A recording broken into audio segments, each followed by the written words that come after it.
Pai, nós estamos entrando agora no mundo espiritual e queremos, Senhor, pedir que o Espírito Santo que habita dentro de nós venha nos fortalecer, venha nos trazer entendimento da Sua palavra, porque Ele é o autor da palavra de Deus e somente o autor pode nos dar entendimento, somente o autor pode nos revelar os mistérios que estão dentro da palavra. E Amém. nós clamamos a esse autor chamado Espírito Santo para que venha nos iluminar e nos trazer sabedoria, entendimento na Sua palavra no dia de hoje, para a honra e glória do Senhor. E que Amém. Deus seja louvado. Amém. Glória a Deus. Amém, glória a Deus. Nosso irmão Mauri, ele tem um salmo, né, irmão? E quando os irmãos estavam orando, lendo, né, antes de começar a reunião, eu estava no Salmo 105, uns versículos que falam assim: rendei graças ao Senhor, invocai o seu nome, fazei conhecido entre os povos os seus feitos, cantai-lhe salmos, narrai todas as maravilhas, gloriai-vos no seu santo nome, alegre-se o coração dos que o buscam, Senhor. Buscai o Senhor e o seu poder, Amém. buscai perpetuamente a sua presença. Aleluia. Lembrai-vos das maravilhas que fez dos seus prodígios e dos juízos dos seus lábios, né? Vós, descendentes de Abraão, seu servo, vós, filho de Jacó, seus escolhidos. Ele é o Amém. Senhor nosso Deus. Os seus Aleluia. juízos permeiam toda a terra. Lembra-se perpetuamente, esse versículo, irmão, Ah, lembra-se perpetuamente da sua aliança, amém. a palavra que empenhou para 1000 gerações, da Aleluia. aliança que fez com Abraão e do juramento que fez a Isaque, o Amém. qual confirmou a Jacó por decreto, e a Israel por aliança perpétua, dizendo: dar-te-ei a terra de Canaã como quinhão da vossa herança. É isso aí, irmãos. Aleluia. Essa é o Senhor com essa promessa, né? A nova Canaã, né? Ontem eu estava ouvindo uma palavra que eu fiquei Sim. muito impressionado. As pessoas quando saíram do ultra, atravessando o deserto, que o deserto sempre é um ponto onde que Deus está tratando das nossas vidas, né? Sim. É o momento em que o Senhor vai expor aquilo, a todas as ruínas, tudo que está dentro do nosso coração e Sim, amém. coisas que nós não enxergamos. Então, alguns das tribos, na hora que chegaram para passar o Rio Jordão, ele já via que tinha uma boa terra ali, e a promessa de Deus era para ir para Canaã, que era para ir para aquela terra prometida. Mas eles falavam: mas o Senhor já nos trouxe aqui, aqui já é suficiente. Essas terras estão cheias de gado, cheio de as pastagens são verdejantes. Por que que nós vamos atravessar o Rio Jordão, Sim. né? Então eu vi, irmãos, que a promessa de Deus nessa terra prometida é para a gente atravessar o deserto e a gente não olhar as circunstâncias que nós temos hoje. Amém. Muitas vezes a circunstância pode ser até boa, e Aham. muitas vezes a circunstância é realmente de pesar, mas que a gente possa olhar essa pátria celestial, a Amém. nova Canaã, que tipifica Cristo, né, irmão? Aleluia. Aleluia. Foi esse gancho que eu peguei ontem, eu falei: Senhor, maravilhoso, né? Sim. Então, ali com exemplo de algumas tribos que realmente atravessaram e quiseram voltar, né? Sim. Então, a gente tem que tomar muito cuidado, examinar sempre o nosso coração para provar se estamos realmente na fé e provar se aquilo que está dentro do nosso coração é realmente o que estamos fazendo à vontade de Deus. Aleluia, Amém. irmãos. Aleluia. Glória a Deus. Você sabe, irmãos, que o irmão está fazendo referência a mensagem que passou ontem o irmão no grupo, né? E a abordagem justamente é que como que a gente enxerga o deserto, né? E Oseias, capítulo 2 nós leímos outro dia esse versículo, né? Oseias, capítulo 2 versículo 14, não sei se o irmão lembra. É bom lembrar, né, irmão Mori? Oseias Aqui, meu irmão. 2:14, né?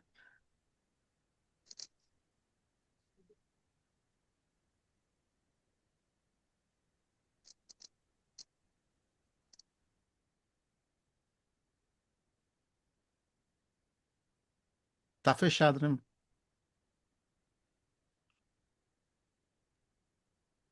2,14, né, irmão? Sim. Portanto, eis que eu o atrairei e a levarei para o deserto e lhe falarei ao coração. Tá bem. Essa expressão de que falar ao coração, né? Então nos faz lembrar o povo de Israel na saída do Egito e o peregrinar no deserto. Nós lembramos que era caminho de 40 dias, mas se transformaram em 40 anos, né? Então, a promessa aí é que eles entrariam na boa terra. Mas existia uma condição, que era crer nas palavras dele. Mas no meio do povo havia muitas pessoas incrédulas, irmãos. Quando eles saíram do Egito, não tinha como separar vamos dizer, o trigo da O palha, ou joio da do palha do trigo. trigo. O joio do trigo. O joio do As trigo, ovelhas dos cabritos. o veio dos cabritos. Então, o deserto, irmãos, é para fazer essa separação. Esse é por um lado. Todos os incrédulos morreram no deserto, não entraram na boa terra. Mas os que eram ovelhas, crentes, Deus lhes falou ao coração. Olha que lindo, irmãos. Deus lhe falou no coração.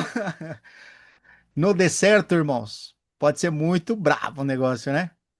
E quando a gente fala deserto, a gente imagina, o que que não tem lá no deserto? Não tem nada. Quando você chega do trabalho cansado, né, irmãos? Não você tem um sofazão em casa? Vai na ducha, toma um banho, chega aí, senta no sofá, deita lá, não é? Não é? Aí você fica em caça, né? Puxa, descansando, acende o ar-condicionado, ventilador, fica ali na boa, né? Não é, irmão? Mas no deserto não tem sofá, não. Você chega em casa, pega a geladeira, toma água fria, né, irmãos? No deserto não tem. Oh, meu Deus do céu. Eu tô falando figuradamente, mas o deserto é aquilo que, vamos dizer, não tem escapatória para nós, irmão. Quando nós estamos passando aflições, irmãos. Não estou falando de sofá em casa, estou falando figuradamente. É quando nós estamos tão abalados que perdemos até a vontade de comer. Esse é o deserto no coração, no interior, quando nós passamos, irmãos. As preocupações são tão fortes que você perde até o rumo, não é? Mas é o melhor momento que Deus fala com nós. Deus quer falar ao nosso coração. Que lindo, né, irmãos? Como fez com Israel aqui. Levou no deserto para falar ao coração. Capítulo 8, Deuteronômio, meus irmãos. Olha que lindo. Eu estou fazendo a sequência, irmão Mauri. Eu sem querer já estava no Deuteronômio 8, né? Pode ir lá, irmão. Não, aquele versículo 2 fala assim: É, Recordar-te-ás de todo o caminho pelo qual o Senhor teu Deus te guiou no deserto, sim, estes 40 anos, para te humilhar, para te provar, para saber o que estava no seu coração. sim. Essa é a palavra É, de pano de fundo, que muitas vezes nós não verdade. conhecemos. Sim, Quando nós estamos no deserto, vai expor como que está nosso coração. Se nós vamos murmurar, que a murmuração é uma rebelião. Ou verdade. se nós vamos dar graças ao Senhor, como foi Josué e Caleb, que abaixaram a cabeça e agradeceram ao Senhor, né? Então Sim, fala assim, para te provar, para saber o que estava no seu coração. Se guardarias ou não meus mandamentos. amém. E ele te humilhou e te deixou ter fome, e te sustentou com maná que tu não conhecias, nem teus pais o conheciam, para te dar a entender que não só de pão viverá o homem, mas de toda a palavra que procede da boca do Senhor viverá o homem. Amém? E esse Amém. aí o próprio Senhor Jesus Cristo deu testemunho, né, irmão? Lá em Mateus que ele falou, ele deu testemunho. Por isso que o próprio Senhor usou a palavra. Ele usou a palavra para falar que nem só de pão viverá o homem, mas de toda a palavra que Que sai procede da da boca boca de de Deus. Deus. Aleluia. Aleluia. Toda palavra que procede da boca de Deus viverá o homem. Aleluia. Glória a Deus por isso. O Senhor tem nós estamos compartilhando, né? Nos tem providenciado abundante palavra, né, irmãos? Hoje o Senhor tem aberto essas escrituras para nós de uma maneira muito clara. E eu acho que a alegria que nós temos hoje não é tanto na circunstância que nós vivemos, mas é naquilo que nós recebemos da parte do Senhor. E quando eu falo que é aquilo que nós recebemos, me refiro ao Evangelho.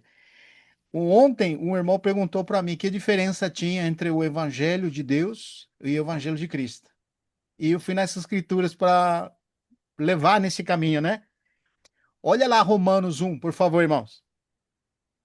Romanos 1, versículo 1 ao 4. Eu vou ler aqui para ganhar tempo. Romanos 1, do 1 ao 4. E Paulo diz: Paulo, servo de Jesus Cristo, chamado para ser apóstolo, separado para o Evangelho de Deus. Não disse Evangelho de Cristo, disse Evangelho de Deus. E é muito bom essa distinção. Que diferença tem Evangelho de Deus com Evangelho de Cristo? Isso aqui, irmãos, podemos deixar bem claro, não tem diferença. Mas podemos ver de diferente maneira a mesma coisa. Isso que nós precisamos entender. Não tem evangelhos diferentes. O evangelho é um só. Tanto o evangelho de Deus como o evangelho de Jesus Cristo é a mesma coisa. Mas a distinção é muito linda, irmãos. Porque antes de que venha a existência, vamos dizer, na plenitude do tempo, o Filho seja manifestado, já no coração de Deus estava oculto o evangelho de Deus.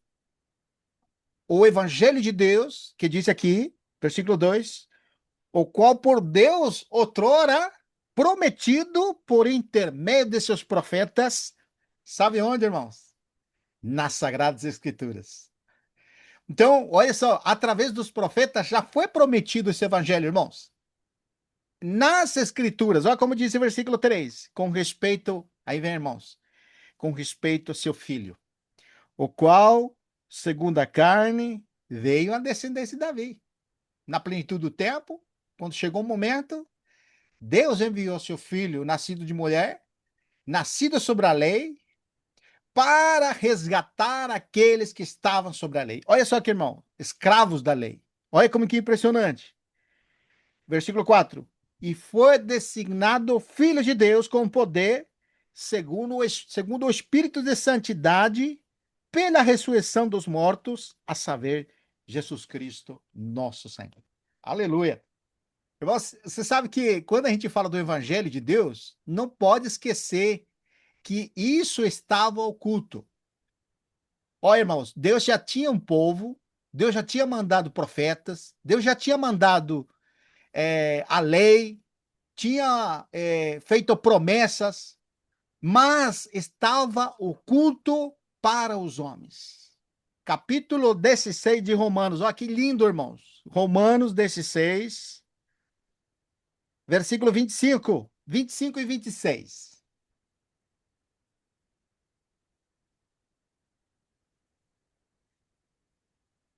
Ora, aquele que é poderoso para vos confirmar segundo o meu evangelho. Paulo, ele diz meu evangelho aqui. Ele não diz evangelho de Deus, ele não fala evangelho de Jesus Cristo, ele diz meu evangelho. Olha que lindo, irmãos. Porque era tal a unidade entre Paulo e a pessoa de Cristo que ele vamos dizer, passa a ser dele agora. Qual que é o evangelho dele agora? Ó, que ele diz, né? E a pregação de Jesus Cristo conforme a revelação do mistério guardado em silêncio nos tempos eternos.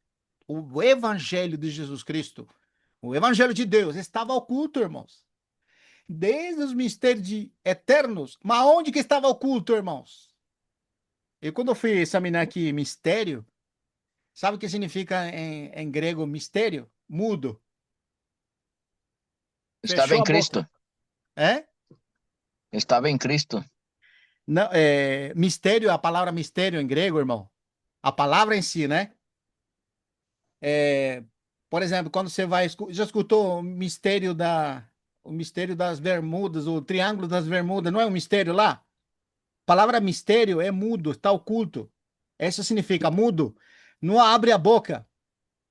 Por exemplo, você tem alguma coisa guardando no teu coração, mas você não contou para ninguém. Isso é mistério. Porque quem que sabe esse mistério? Só você.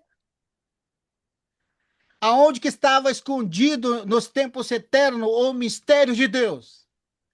Em Cristo. Isso em Deus estava oculto. Porque Cristo veio na plenitude do tempo, mas o mistério de Deus, que é Cristo, estava oculto nos tempos eternos. Olha como disse o 26. E agora, Paulo disse no tempo dele, o mistério foi manifestado e dado a conhecer por meio das escrituras proféticas. Ai que lindo, irmão. Segundo o mandamento de Deus eterno, para a obediência por fé entre todas as nações. Não é impressionante o mistério de Deus? Oculto que agora, na plenitude do tempo, se revela, se manifesta na pessoa de Cristo. Olha, irmãos, que impressionante, irmãos. Quando eu fui ler aqui a evangelho, que significa evangelho, é uma palavra que era usada já nos gregos, usavam essa palavra. E quando Herodes, os reis lá tinham uma determinação para o povo, o heraldo, que era a pessoa que representava ele, trazia um manuscrito. Então, o cabeçalho dizia a palavra evangelho, que seria a boa notícia. Nesse caso lá, a boa notícia do rei. Então, uma palavra que já era usada, agora no Novo Testamento você conhece. Como que começa o Novo Testamento na Bíblia? Você tem o Antigo e tem o Novo, né? Não diz Evangelho segundo São Marcos, Evangelho segundo Mateus? Não fala assim? Sim. Então, Evangelho é as boas novas de Jesus Cristo. Isso aqui, irmãos, precisa ficar claro. O que é Evangelho? É as boas novas de Jesus Cristo, da pessoa e obra dele. Por isso que quando Paulo apresenta o evangelho, ele disse do Filho de Deus que nasceu segundo a descendência de Davi, porque era prometido nessa escritura. Mas foi confirmado com poder por meio da ressurreição dos mortos, declarado Filho de Deus. É impressionante isso aqui. Sim. Olha, irmão, quando nós trazemos isso aqui, nós precisamos deixar claro essa base, irmãos. Não tem diferença entre Evangelho de Deus e Evangelho de Jesus Cristo. Mas o que nós podemos dizer que dentro do coração de Deus já estava aquilo que ia se manifestar, que é o Filho dele e a obra dele. Na plenitude do tempo, Jesus Cristo veio, se manifestou, e o que estava oculto foi revelado. Amém. Agora, irmãos, tem um Deuteronômio, o irmão Mauri gosta desse aí. Deuteronômio 29. Lembra ou não? Vamos lá.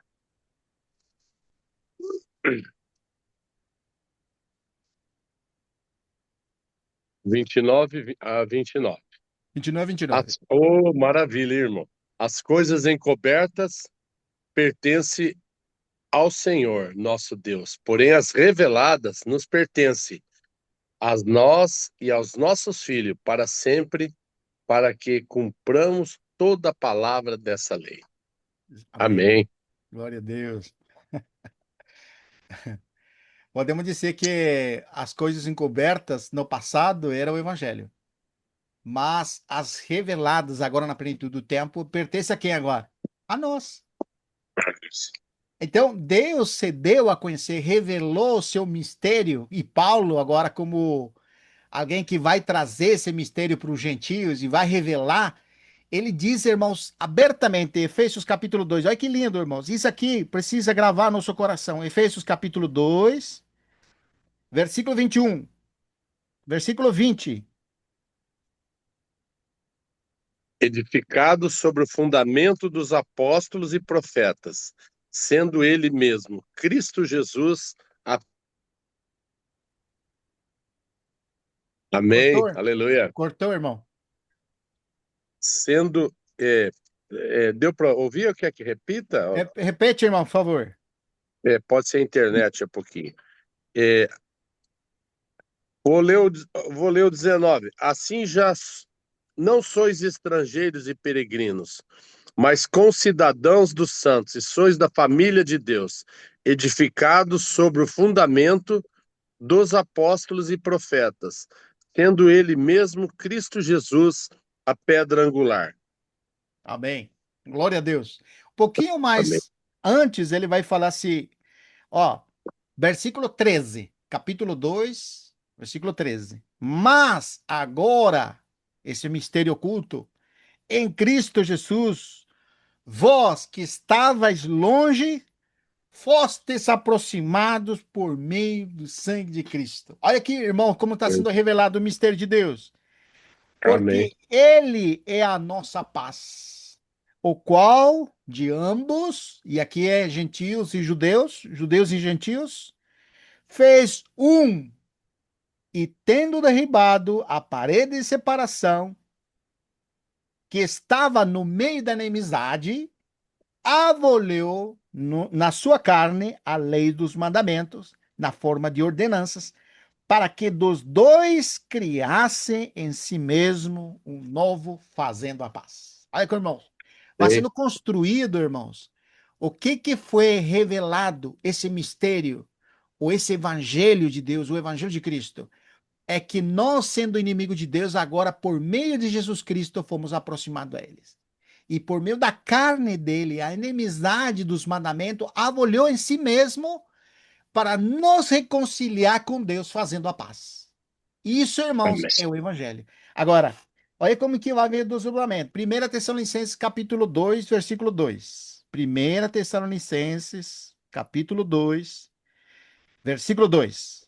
Disse assim: mas apesar de maltratados e ultrajados, Paulo está falando em Filipos, como em de vosso conhecimento, tivemos ousadia e confiança em nosso Deus, para vos anunciar o evangelho de Deus em meio de muita luta. Paulo está mostrando um testemunho aqui, irmãos. Ele Sim. anunciava o evangelho de Deus. Então, qual que é o conteúdo do evangelho de Deus? Nós já falamos agora. Olha como que é importante trazer esses pontos. Olha aí Romanos 1:9 agora. Vai lá, Romanos 1:9. Porque Deus, a quem sirvo o meu espírito, no evangelho de seu filho. Olha que impressionante aqui, irmão. Você está mostrando que esse evangelho de Deus, oculto, que agora é revelado, é em Cristo. É isso que está falando. É no Filho de Deus. É impressionante, não é? Amém. E a minha testemunha de como insensatamente faço menção de vós. E agora continua, irmãos. Olha que impressionante. Capítulo 15 de 1 de Coríntios. Versículo 1, 2, 3 e 4.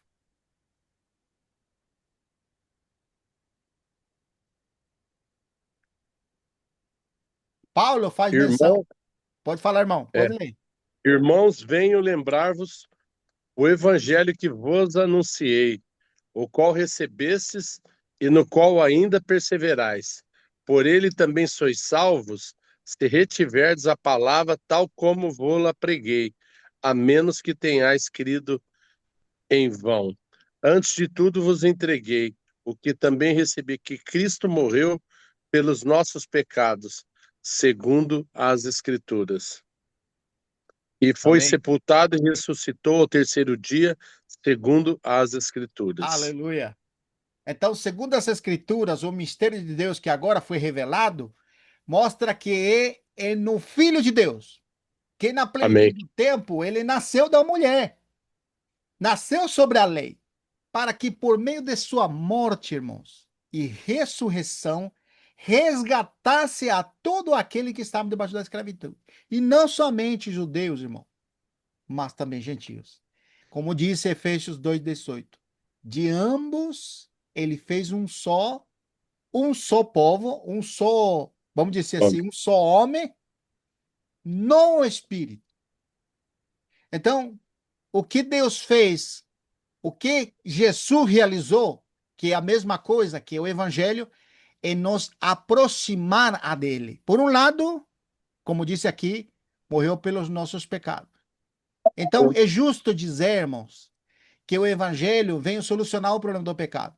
É justo dizer que nós éramos inimigos de Deus e estamos alheios às coisas de Deus, mas agora, por meio da morte e ressurreição de Jesus Cristo, fomos reconciliados com Deus. É justo dizer isso. Mas também, irmãos, é justo dizer que o evangelho não somente ele te limpa dos pecados, mas te aproxima de Deus. Por meio de Jesus Cristo, fomos feitos filhos de Deus, irmão. Por isso que nós podemos partilhar ou participar do que ele é. Como diz aqui, olha, irmão, que lindo versículo. 1 de Pedro 3,18. Não precisa ir lá, eu vou ler. 1 de Pedro, capítulo 3, versículo 18, diz assim: Pois também Cristo morreu uma única vez pelos nossos pecados, o justo pelos injustos, para conduzir-vos a Deus. Olha que lindo, irmãos. Para conduzir-vos a Deus. Morto sim na carne, mas vivificado no espírito. Então, irmãos, você vê como que é. A palavra te deixa claro, irmão, que o objetivo é trazer o homem que estava longe para perto dele. E isso Amém. aconteceu somente em Cristo Jesus. Por isso que a Amém. decisão é muito importante, que o evangelho de Deus e o evangelho de Jesus Cristo têm um só objetivo, é nos fazer participar do que ele é. Porque por Amém. meio do que ele realizou, nós fomos limpos de nossos pecados. Fomos aproximados de Deus, mas também fomos declarados filhos de Deus. Como disse Gálatas capítulo 4, irmãos, olha que lindo, Gálatas 4. E esse versículo conhecido, mas como fica mais vivo para nós quando nos lembramos? Versículo 5: Para resgatar os que estavam sobre a lei, a fim de que recebêssemos, aqui fala filhas, a adoção, mas a palavra correta é filiação. Porque adoção não é correta, irmãos. Porque se você. Gálatas, irmão, Ga- qual que é? cap- Capítulo 4, versículo 5, primeiro, antes de chegar no 6.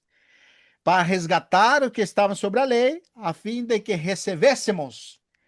Aqui a palavra é adoção de filhos, mas está incorreto, é filiação.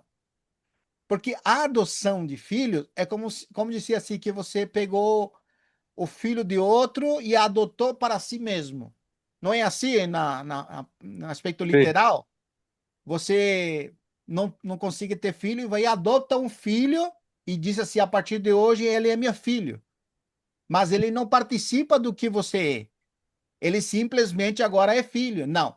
O que Deus fez em Cristo, irmãos, não é nos tornar filhos adotivos de Deus. Não é que ele nos resgatou para agora sermos de Deus. Não, ele nos resgatou na morte dele, nos eliminou e na ressurreição dele nos tornou um novo homem. Nos tornou filhos de Deus. Isso é filiação. amém. Agora somos filhos legítimos em Cristo. Não é que nós estamos partilhando apenas como um decreto, né? Eu sou uma pessoa que sou adotivo. Não, sou filho legítimo. Aonde que eu sou filho legítimo? Em Cristo, irmãos. Por isso que quando você vai no Novo Testamento, Diego, você encontra mais de 160 vezes a palavra em Cristo, ou nele, ou em Cristo. Porque somente nele, irmãos, é que nós participamos do que Deus é. Amém. Você lembra, irmãos, que Paulo declara em Romanos 3? E bom lembrar isso aqui. Romanos 3, olha o que diz, irmão. Ó, versículo 9. O que se conclui então? Temos qualquer vantagem? De forma nenhuma. Pois já temos demonstrado que todos, tanto judeus como gregos, estão debaixo do pecado. Está mostrando a condição do homem. Como está escrito, não há justo nenhum sequer. Não há quem entenda. Não há quem busque a Deus. Todos se extraviaram e se fizeram inúteis. Ou seja, Como disse, estamos destituídos de participar do que Deus é. Toda pessoa que nasce neste mundo, irmão, precisa lembrar isso aí. Não tem direito nenhum. Pode nascer em uma classe nobre, né? Uma raça de elite nesse mundo. Em qualquer parte do mundo, vamos dizer, a melhor parte do mundo. Ela não tem direito de participar de Deus, irmão. Nenhum dos homens. A Lília está dizendo, não é por mérito dele. Sim, Toda pessoa que nasce nesse mundo, ele está destituído de participar do que Deus é. E isso, irmãos, nos traz uma sentença da parte de Deus.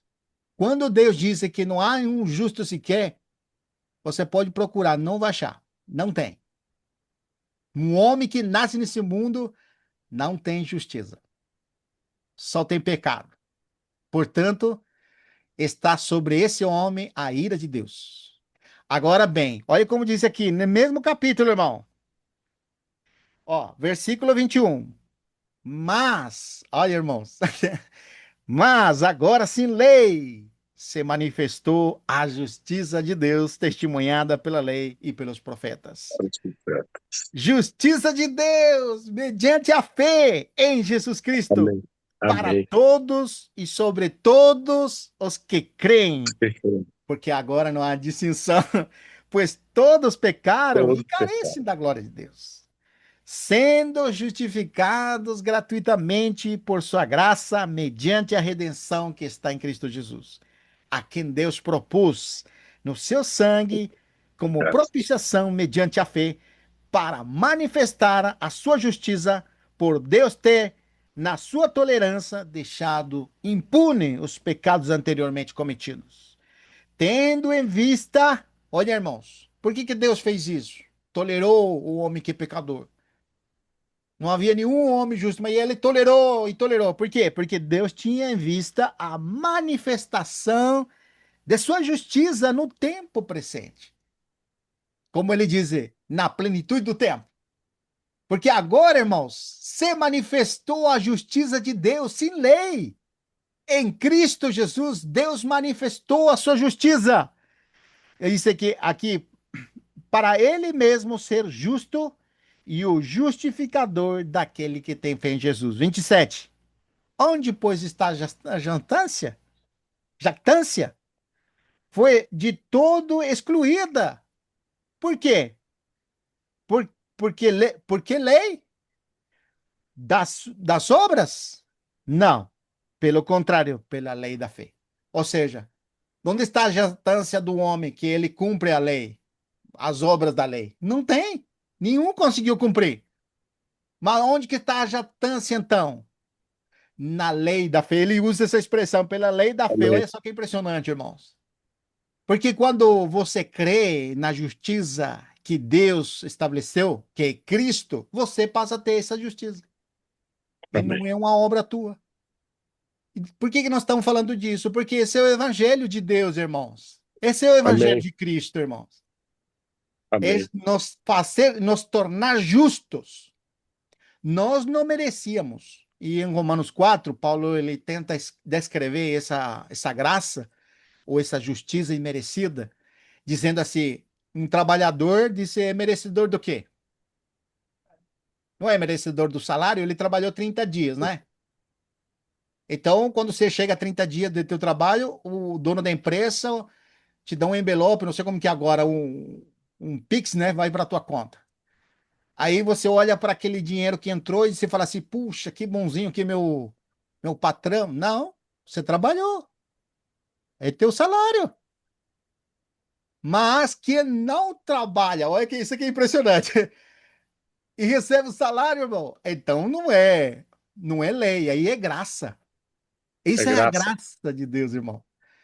Nós não merecíamos tal salvação, tão grande salvação. Mas É Deus em verdade. É Cristo, verdade. irmão, nos reconciliou consigo mesmo. Amém, Glória a Deus!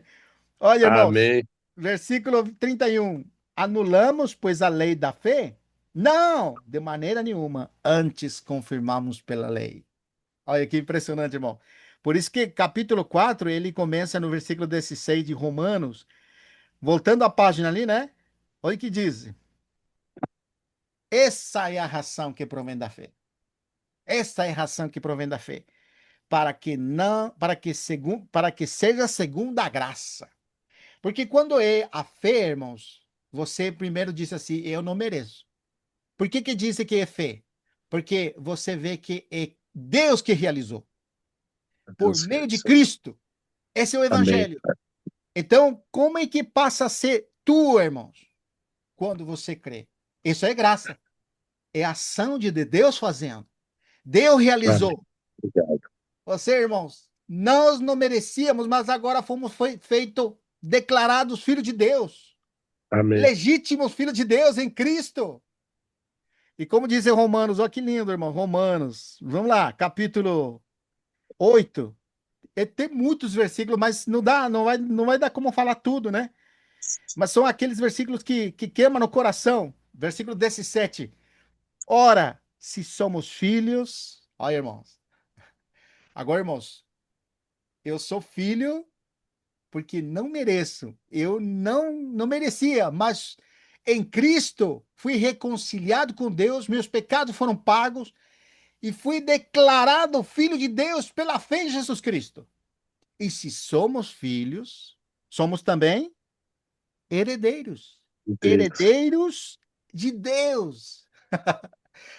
Oh, irmão. Oh, Amém. que rico isso aqui. Herdeiros de Deus e co-herdeiros com Cristo. Amém. Irmãos, você sabe que a nossa herança é muito grande. É Deus mesmo.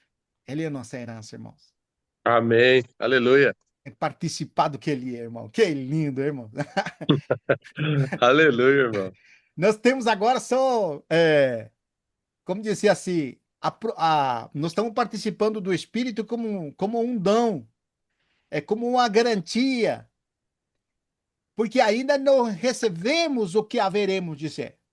Então, quando ele vier, quando o Senhor vier, então, de fato, se manifestará o que haveremos de ser. Porque a nossa herança é Deus mesmo, irmãos. Amém.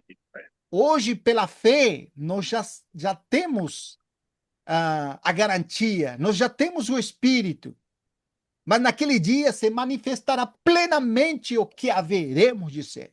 Isso que diz aqui, herdeiros de Deus e co-herdeiros com Cristo. E aqui diz uma expressão, se com ele sofremos, com ele também seremos glorificados. Amém. Glória a Deus por isso, irmãos. Eu vou parar por Aleluia. aqui, porque eu tenho certeza que os irmãos estão borbulhando no coração para falar. Tá bom, amados irmãos?